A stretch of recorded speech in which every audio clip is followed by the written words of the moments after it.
সকাল সকাল ন্যাশনাল স্টেডিয়ামকে পুরো গরম করে ফেলেছে ভারতীয়রা।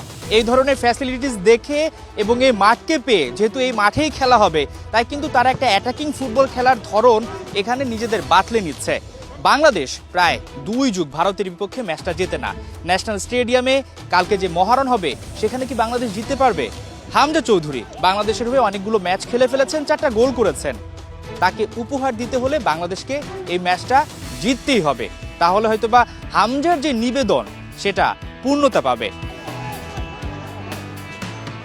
সেই পূর্ণতা দিতে মরিয়া কাপ্তান জামাল ভুঁইয়া। কাগজে কলমে র্যাঙ্কিংয়ে ভারত এগিয়ে থাকলেও দাদাগিরি করার সুযোগ নাই বাংলাদেশের মাঠে।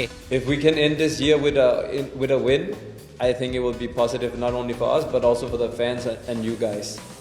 So for me it's emotional, but at the same time I have to use my brain, I have to use my sense. Now, about myself, I will take it as a normal match, but I know the magnitude of the match. ক্যাপ্টেনের অমন আত্মবিশ্বাসী ভাব নিশ্চয়ই সাহস যোগাবে দলকে। তবে লাল সবুজরা তো আরো আগেই চাঙ্গা হয়েছে হামজা জামালের জুটিতে। মাঠের বাইরে দুই ফুটবলার টিমকে রাখছেন আগলে। I think me and Hamza have a good relationship. We have common humor.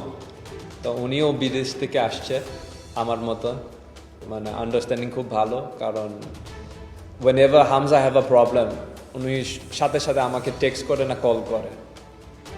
R whenever I have something to ask about football or anything, আমি হামজাকে জিজ্ঞাসা। সো এই আন্ডারস্ট্যান্ডিং এটা মাঠের বাইরে শুরু হয়েছে। বাংলাদেশ দলের চিত্রটা নেই আর আগের মতো। হাবভাব জনপ্রিয়তা এসেছে পরিবর্তন, কিন্তু রূপ বদলায়নি একটা জায়গায়, জয়ে। এশিয়ান কাপের মূল পর্বে খেলার স্বপ্ন হয়েছে মাটি। দুঃখ ভোলা কিংবা মর্যাদার লড়াইয়ে ভারত বধে নতুন বছরটা দারুণ শুরু চায় বাংলা। জামাল ভুঁইয়া বাংলাদেশের হয়ে প্রায় 1 যুগ খেলে ফেলেছেন, কিন্তু ভারতের বিপক্ষে এখন পর্যন্ত জয় পাননি। অন্যদিকে হামজা চৌধুরী তার নিজের অভিষেক ম্যাচটাও খেলেছেন ভারতের বিপক্ষে, তিনিও জয় পাননি। হামজা চৌধুরীর প্রথম আর জামাল ভুঁইয়ার কি প্রথম এবং শেষ জয় হতে যাচ্ছে ভারতের বিপক্ষে?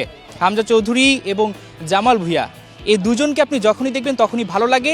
তাদের মধ্যে একটা আলাদা বন্ধন তৈরি হয়েছে। সেই বন্ধনটা হয়তোবা আরও মজবুত হবে যদি কিনা ভারতকে বাংলাদেশ হারাতে পারে। নিশ্চয়ই ছেড়ে কথা বলবে না হামজা চৌধুরীরা। হাসান সজীব, 71 জাতীয় স্টেডিয়াম, ঢাকা।